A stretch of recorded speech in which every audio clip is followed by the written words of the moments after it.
तो dear friends, आज हम डिस्कस करेंगे एससी वर्मा फर्स्ट पार्ट में फ्रिक्शन का ऑब्जेक्टिव सेकंड सेगमेंट। और ऑब्जेक्टिव सेकंड सेगमेंट के लिए मैंने आपको पहले ही बताया हुआ है कि in this particular segment of any chapter there may be more than one option correct. एक से ज़्यादा ऑप्शन सही हो सकते हैं, इसलिए यहां पर थोड़ा सा ज़्यादा केयरफुल होकर के चलने की आवश्यकता है। Let's start with First question. Let F and Fn and F denote the magnitudes of the contact force, normal force, and the friction exerted by one surface on the other kept in contact. If none of these is zero, तो चार options हमको दिए हुए हैं A, B, C, D. We'll have to decide कौन कौन से options इनमें से करेक्ट है। तो बच्चों, पहले अपन क्वेश्चन को एक बार समझ लें अच्छी तरह से।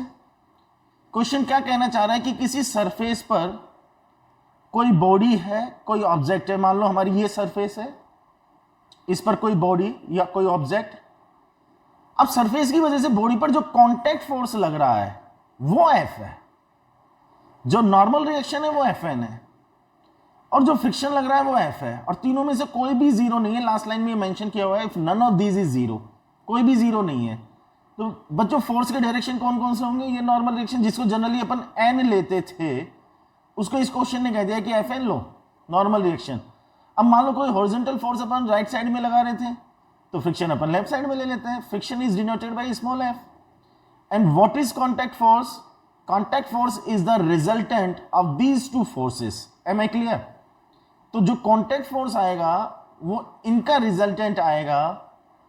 तो वो जो कांटेक्ट फोर्स है वो हमारा कुछ इस तरह से, जिसको F से डिनोट कर दिया। अब हम ये रिजल्टेंट या कांटेक्ट फोर्स क्या लिखेंगे? सिंपल वेक्टर अगर अप्लाई करेंगे तो F equals to Fn square plus F square under the root. Interesting बात क्या है? इंटरेस्टिंग बात यह कि तीनों में से कोई सा भी फोर्स जीरो नहीं है। अब आप मुझे अपने कॉमन सेंस से बताओ, वेक्टर भी आपने पढ़ा हुआ है, दो वेक्टर्स के एडिशन के बाद में जो रिजल्टेंट वेक्टर आता है उसका मैक्सिमम मैग्नीट्यूड कितना आता है? अगर हम ए वेक्टर और बी वेक्टर की बात करें, एक बार जल्दी से उसको भी डिस्कस कर लेते हैं कि A vector plus B vector equals to R vector हो, तो मोड आर मतलब आर का जो मैग्नीट्यूड है वो मैक्सिमम कितना आता है बच्चों? ए प्लस बी आता है। और ये मिनिमम कितना आता है? ये मिनिमम आता है आइदर ए माइनस बी और b माइनस ए, दोनों में से कोई एक, यस और नो, और b माइनस ए। ठीक है, एक रिजल्टेंट वेक्टर का मैग्नीट्यूड हमको A square plus B square under the root भी मिलता था। तो मैक्सिमम कितना है? ए प्लस बी। मिनिमम कितना है? दोनों का डिफरेंस, मतलब ए माइनस बी या बी माइनस ए। हमारे इस सिचुएशन पर आओ, हमसे कहते हैं कि तीनों में से कोई सा भी फोर्स जीरो नहीं है।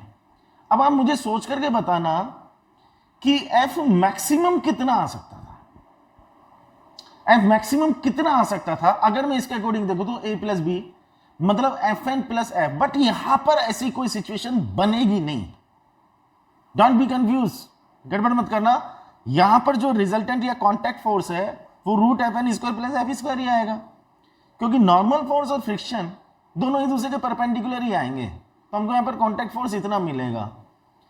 अब मुझे सोच करके बताओ कि एफ एन और एफ दोनों ही नॉन जीरो हैं, तो f की वैल्यू fn से कम होगी या ज्यादा होगी? f की वैल्यू fn से ज्यादा होगी, डेफिनेटली, सिंपल मैथ्स है। In the same way f की वैल्यू स्मॉल f से भी ज्यादा होगी। ठीक है, एक छोटी सी बात और कि जो f की वैल्यू है वो क्या fn प्लस f से कम होगी? यहां पर देखो भाई, मैक्सिमम कितना हो सकता था? Maximum F N plus F हो सकता था, बट हमारे पास में root F N square plus F square, इसका मतलब एफ की value F N plus F से कम है। अच्छा, मिनिमम कितना हो सकता था? हालांकि यहां पर वो सिचुएशन बन नहीं रही, लेकिन मिनिमम की सिचुएशन क्या है? मिनिमम की सिचुएशन है एफ एन माइनस एफ या एफ माइनस एफ एन। तो हमारे एफ की जो वैल्यू है वो एफ एन माइनस एफ से ज्यादा होगी, एफ एन प्लस एफ से कम होगी। And if I compare F N and F, इन दोनों को कंपेयर करें तो कौन कम कौन ज्यादा? ये वही वाली बात होगी कि यहां पर अगर हम डिस्कस करें तो ए बड़ा है या बी बड़ा है, कुछ भी हो सकता है. So F N may be greater than F और F N may be less than F.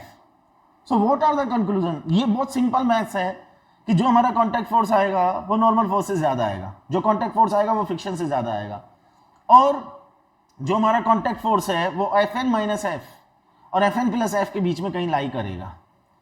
Option check कर लेते हैं. F greater than F N, yes this is correct. Second option कहता है F is greater than small F, this is also correct. F N greater than small F, not compulsory. D option कहता है F N minus F less than capital F less than F N plus F, this is also correct. Clear? मतलब ये actual में ज्यादा part maths का है, physics का तो बहुत कम पार्ट है. फिजिक्स का पार्ट तो केवल इतना है कि हमने रिजल्टेंट फोर्स यहां पर ये लिखा, अब केवल मैथ से चेक करना है कौन सा कम है और कौन सा ज्यादा है. क्लियर? नेक्स्ट क्वेश्चन पर अपन चलते हैं जो हमारा क्वेश्चन नंबर 2. क्वेश्चन नंबर 2 क्या कह रहा है? इंपोर्ट करते हैं. The contact force exerted by a body A on another body B is equal to the normal force between the bodies. Simple भाषा में अगर बात करें तो एक बॉडी है ए, उसके कांटेक्ट में एक दूसरी बॉडी है बी. अब क्वेश्चन ये कह रहा है contact force is equal to the normal force, मतलब इन दोनों के बीच में जो कांटेक्ट फोर्स है नॉर्मल फोर्स के इक्वल है. अच्छा, अभी अपन ने जैसे बात की और इन जनरल अगर बात करें तो कांटेक्ट फोर्स को हम क्या बोलते हैं कि नॉर्मल का स्क्वायर प्लस में फ्रिक्शन का स्क्वायर और अंडर द रूट. एक्चुअल में ये हमारा कांटेक्ट फोर्स होता है. बट क्वेश्चन क्या कह रहा है कि कांटेक्ट फोर्स नॉर्मल के इक्वल है. इसका मतलब बहुत सीधा सा है कि friction on the contact surface is zero. Question ये कह रहा है कि contact force is equals to normal force, it means friction is zero. ठीक है, हमारे ऑप्शन शायद इसी से रिलेटेड होंगे. We conclude that A option the surface must be frictionless, जो सरफेस है वो फ्रिक्शन लेस है. बी कहता है the force of friction between the bodies is zero. C option कहता है the magnitude of normal force equals that of friction. The bodies may be rough but they do not slip on each other. ठीक है, options थोड़े से carefully समझने हैं बच्चों. मतलब यहां पर एक एक वर्ड का डिफरेंस है और एससी वर्मा के क्वेश्चंस की स्पेशलिटी है मे और मस्ट. मे और मस्ट में बहुत बड़ा डिफरेंस होता है. मे का मतलब we are talking about the possibility और मस्ट का मतलब इट्स अ कंपल्शन. अब जैसे ए ऑप्शन कहता है सरफेसेस मस्ट बी फ्रिक्शनलेस. मुझे आप बताओ फ्रिक्शन के बारे में आप जितना जानते हो कि दो बॉडीज जो एक दूसरे के कांटेक्ट में, वह कांटेक्ट सरफेस पर अगर फ्रिक्शन जीरो है तो इसका मतलब कंपलसरी है कि सरफेसेस फ्रिक्शन लेस हो. मतलब फ्रिक्शन के जीरो होने के लिए सरफेस का फ्रिक्शन लेस होना जरूरी है क्या? या ऐसा भी हो सकता है अगर हम यहां पर चेक करें कि हमने हॉरिजॉन्टल डायरेक्शन में कोई फोर्स ही अप्लाई नहीं किया. भाई फ्रिक्शन कब आता है? जब रिलेटिव मोशन की टेंडेंसी हो या रिलेटिव मोशन हो रहा हो. अच्छा, रिलेटिव मोशन की टेंडेंसी या रिलेटिव मोशन कब होगा? जब कोई फोर्स अपन अप्लाई कर रहे हैं. अब यहां पर एक पॉसिबिलिटी है ना कि रिलेटिव मोशन की टेंडेंसी नहीं है, मतलब दोनों सरफेसेस रफ तो हैं, मतलब फ्रिक्शन तो पैदा हो सकता है लेकिन रिलेटिव मोशन की टेंडेंसी नहीं आ रही, और जब तक टेंडेंसी नहीं आएगी तब तक फ्रिक्शन जीरो होगा. ठीक है, अब ए ऑप्शन क्या कह रहा है? The surfaces must be frictionless. इसी बात को बच्चों अगर मैं ऐसे बोलता the surfaces may be frictionless, so it is quite possible. It is quite possible the surfaces may be frictionless, ये सरफेसेस फ्रिक्शनलेस हो. बट ऑप्शन ये कहता है कि जरूरी है कि सरफेस फ्रिक्शनलेस हो. जरूरी तो नहीं है, रफ होने के बाद में भी तो फ्रिक्शन जीरो आ सकता है अगर रिलेटिव मोशन की टेंडेंसी नहीं है तो ये हो गया इनकरेक्ट. सेकंड मतलब बी ऑप्शन क्या कह रहा है? The force of friction between the bodies is zero. ये पॉसिबल है, फोर्स ऑफ फ्रिक्शन तो जीरो है ही, वो तो हम कह ही रहे हैं, इसमें तो कोई डाउट ही नहीं है.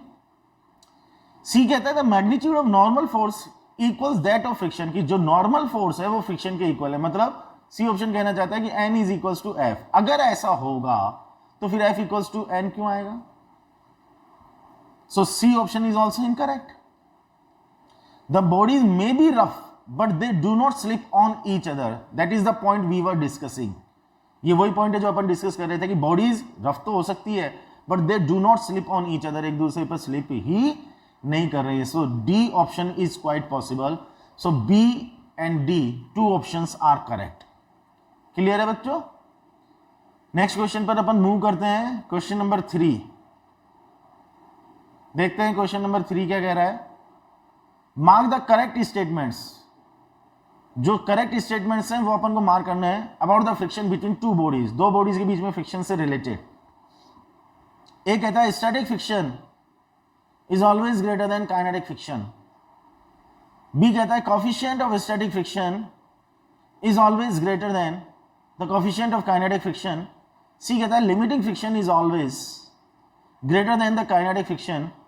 D limiting friction is never less than the static friction. ठीक है, ये कॉन्सेप्चुअल क्वेश्चन हो गया। मतलब इस क्वेश्चन के सारे ऑप्शंस को अगर आप समझ रहे हो तो इसका मतलब आप फ्रिक्शन का बेसिक कॉन्सेप्ट समझते हो।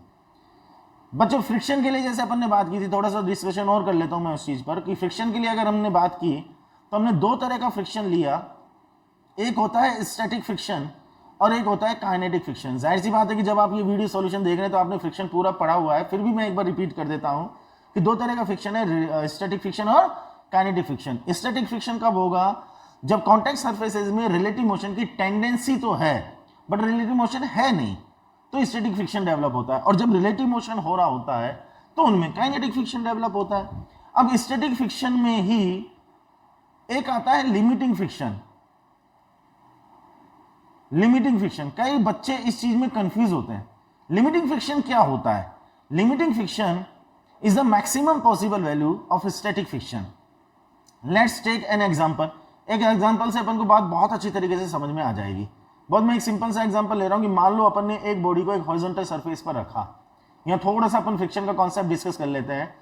अब मैंने ये कहा कि इस बॉडी पर हॉरिजॉन्टल डायरेक्शन में अपन को एक फोर्स अप्लाई करना है बॉडी को खिसकाने के लिए।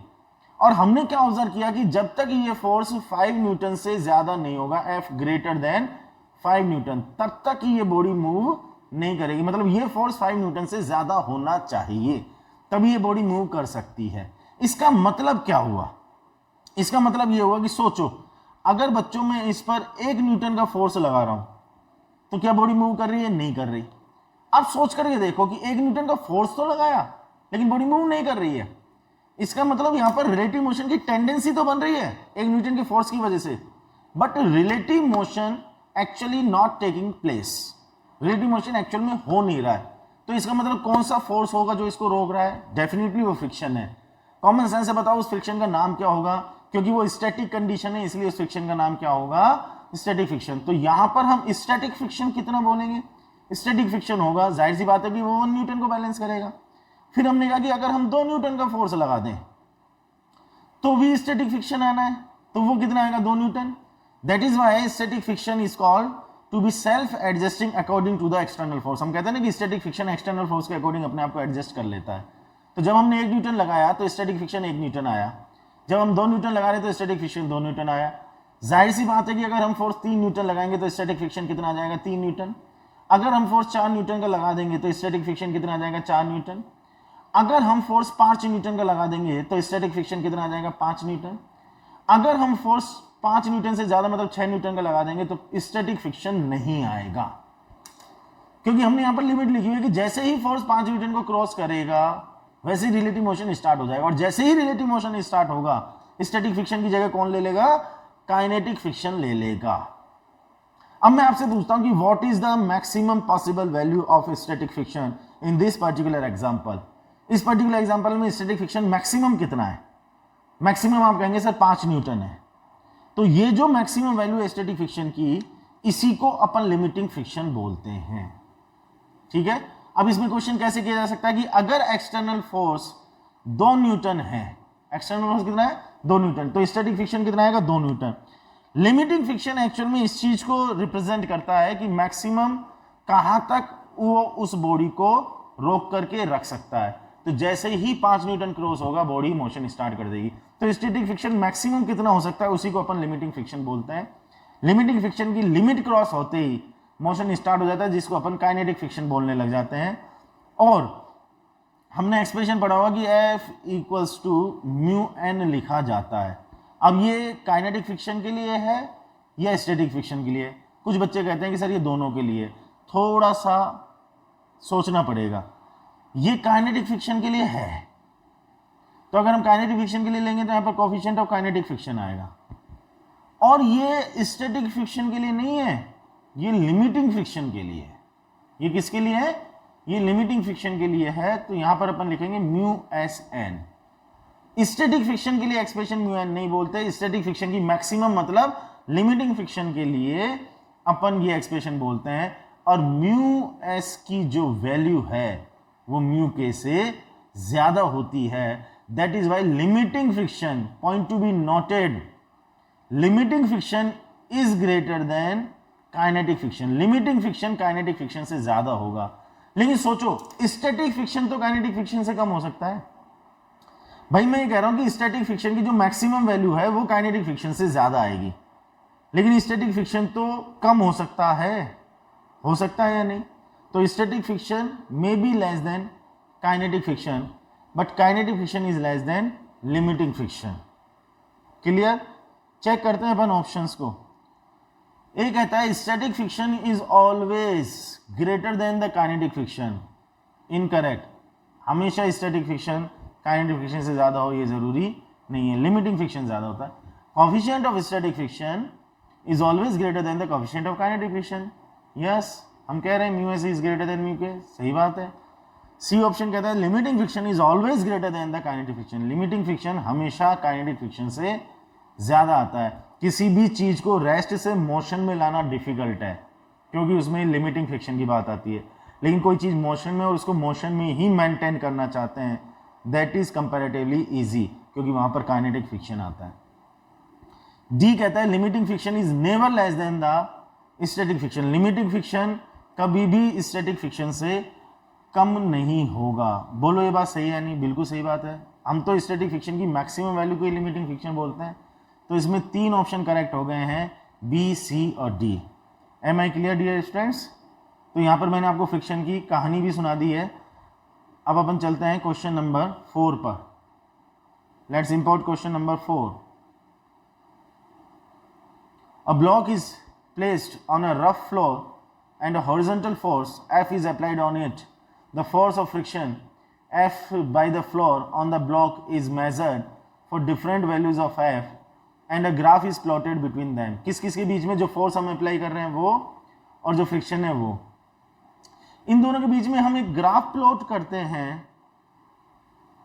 वो ग्राफ तो आपने फ्रिक्शन को अगर जेई और नीट के लेवल पर पढ़ा है तो ग्राफ तो आपको याद भी होगा कि ऐसे स्ट्रेट लाइन आता है, फिर ऐसे थोड़ा सा ये झटका मार करके और फिर यहां से वो ऐसे हॉरिजॉन्टल हो जाता है। हो जाता है या नहीं? क्लियर है बात? अच्छा, अब क्वेश्चन क्या, ऑप्शंस क्या कह रहे हैं? The graph is straight line of slope 45 degree. हाँ, स्टार्टिंग में जैसे अभी थोड़ी देर पहले अपन ने बात की थी कि जब तक वो मूव नहीं कर रही है तब तक स्टैटिक फ्रिक्शन होगा। हमने एग्जांपल लिया था ना, जैसे कि F की वैल्यू को अगर हम 1 न्यूटन ले लें तो फ्रिक्शन कितना आ जाएगा? 1 न्यूटन आ जाएगा। अब वो चीज़ यहाँ काम आ जाएगी, 2 न्यूटन ले ले तो फ्रिक्शन कितना आ जाएगा? 2 न्यूटन। मुझे बताओ बच्चों, F और F का ग्राफ कैसा आएगा? स्ट्रेट लाइन आएगा। सिंपल सी बात है, जैसे जैसे F चेंज हो रहा है वैसे वैसे स्मॉल f चेंज हो रहा है और वही उसकी वैल्यू है। तो ये 45 डिग्री पर straight line. But complete graph केवल स्ट्रेट लाइन है कि 45 डिग्री पर? और आगे के ऑप्शन पढ़ो। The graph is a straight line parallel to the f axis. No, this is incorrect. और ए भी पूरा नहीं है। The graph is a straight line of slope 45 degree up to a certain point. मैं इसको भी incorrect बोलूंगा। C कहता है graph is straight line of slope 45 degree for small f and a straight line parallel to the f axis. ये हो गया हमारा f, जो एक्सटर्नल फोर्स हम अप्लाई कर रहे हैं, जिसकी वैल्यू हम इंक्रीज करते जा रहे हैं। और ये एक्चुअल में है क्या कहानी? ये कहानी है कि भाई साहब यहां से O पॉइंट से लेकर के A पॉइंट तक जो फ्रिक्शन लग रहा है वो स्टैटिक फ्रिक्शन है। और A पॉइंट पर पहुंचने का मतलब हम कहां की बात कर रहे हैं? हम बात कर रहे हैं लिमिटिंग फ्रिक्शन की, ठीक है ना, लिमिटिंग फ्रिक्शन की। और उसके बाद में यहां कहानी किसकी शुरू हो जाती है? काइनेटिक फ्रिक्शन की। तो पहले स्ट्रेट लाइन है 45 डिग्री पर, फिर उसके बाद में पैरेलल टू द F। ये सही है ऑप्शन। और डी ऑप्शन क्या कहता है? There is a small kink on the graph. Small kink, एक झटका सा आया, एकदम से यहां से नीचे गया और फिर उसके बाद में ये पैरेलल हो गया। एक किंक का मतलब क्या है कि एकदम से रिलेटिव मोशन स्टार्ट होगा तो all of sudden limiting friction से फ्रिक्शन किस पर शिफ्ट होगा? काइनेटिक फ्रिक्शन पर। और kinetic friction is less than limiting friction, तो एकदम से वहां पर फ्रिक्शन की वैल्यू कम होगी और फिर उसके बाद में काइनेटिक फ्रिक्शन रहेगा, दैट विल बी कांस्टेंट। तो there is a small kink on the graph, this is also correct.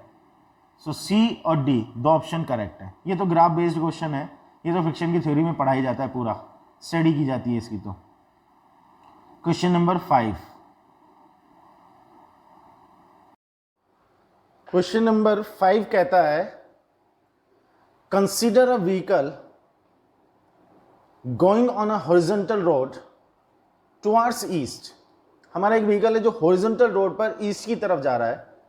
Neglect any force by the air, air की वजह से कोई भी फोर्स कंसीडर नहीं करना। The frictional forces on the vehicle by the road, road की वजह से जो फ्रिक्शन का फोर्स है व्हीकल पर, वो उससे related A option is towards east if the vehicle is accelerating.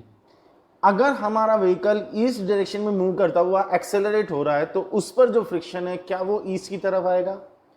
Let's discuss the basic concept of acceleration on the horizontal road, कि कोई भी व्हीकल अगर हमारा हॉरिजॉन्टल रोड पर चल रहा है, किसी भी डायरेक्शन में चल रहा है और वो एक्सेलरेट हो रहा है, तो एक्सेलरेट होने का मतलब उस डायरेक्शन में उसको कोई फोर्स मिल रहा है। अब क्वेश्चन यहाँ पर यह है कि व्हीकल को एक्सेलरेट करने के लिए या रिटार्ड करने के लिए फोर्स कहाँ से मिलेगा। जो कॉन्टैक्ट सरफेस पर फ्रिक्शन आएगा वही उसको एक्सेलरेट कर रहा होगा, फ्रिक्शन की वजह से ही उसको एक्सेलरेशन मिलेगा। क्वेश्चन कहता है हमारा व्हीकल ईस्ट में जा रहा है और ए ऑप्शन में कहा हुआ है कि व्हीकल इज एक्सेलरेटिंग, इसका मतलब what is the direction of the friction, that is towards east. तो अगर वो एक्सेलरेट हो रहा है तो फ्रिक्शन ईस्ट में होगा, ये ए ऑप्शन करेक्ट है। बी ऑप्शन कहता है is zero if the vehicle is moving with uniform velocity. अब जैसे हमने ए के लिए बात की वैसे बी के लिए बात कर सकते हैं कि कांस्टेंट वेलोसिटी से, यूनिफॉर्म वेलोसिटी से अगर व्हीकल मूव कर रहा है तो इसका मतलब फ्रिक्शन कितना रहा होगा, जीरो, तभी तो उसको एक्सेलरेशन नहीं मिला, तो बी भी सही है। सी ऑप्शन कहता है मस्ट बी टुवर्ड्स ईस्ट। अब ये मस्ट और मे वाली बात आ गई है फिर से कि मस्ट बी, क्या जरूरी है कि फ्रिक्शन ईस्ट में हो, जरूरी नहीं है, incorrect. Must be towards waste, जरूरी नहीं है कि वो वेस्ट डायरेक्शन में भी हो। डिपेंड इस पर करेगा कि एक्सेलरेशन है या यूनिफॉर्म वेलोसिटी है, उसके बेसिस पर हम डिसाइड करेंगे कि what is the direction of the friction. ठीक है, so this is all about the objective second segment of friction. इसमें केवल 5 क्वेश्चन है, वो 5 क्वेश्चन वीडियो सॉल्यूशन अपन ने डिस्कस कर लिया। अब कोई भी प्रॉब्लम हो, कोई भी आपकी क्वेरी हो, कमेंट बॉक्स में डालिएगा, फीडबैक कमेंट बॉक्स में जरूर डालिएगा। ठीक है, और अच्छे से पढ़ाई करते रहें। All the best, next video lecture में फिर मिलते हैं अपन। Till then take care, good bye.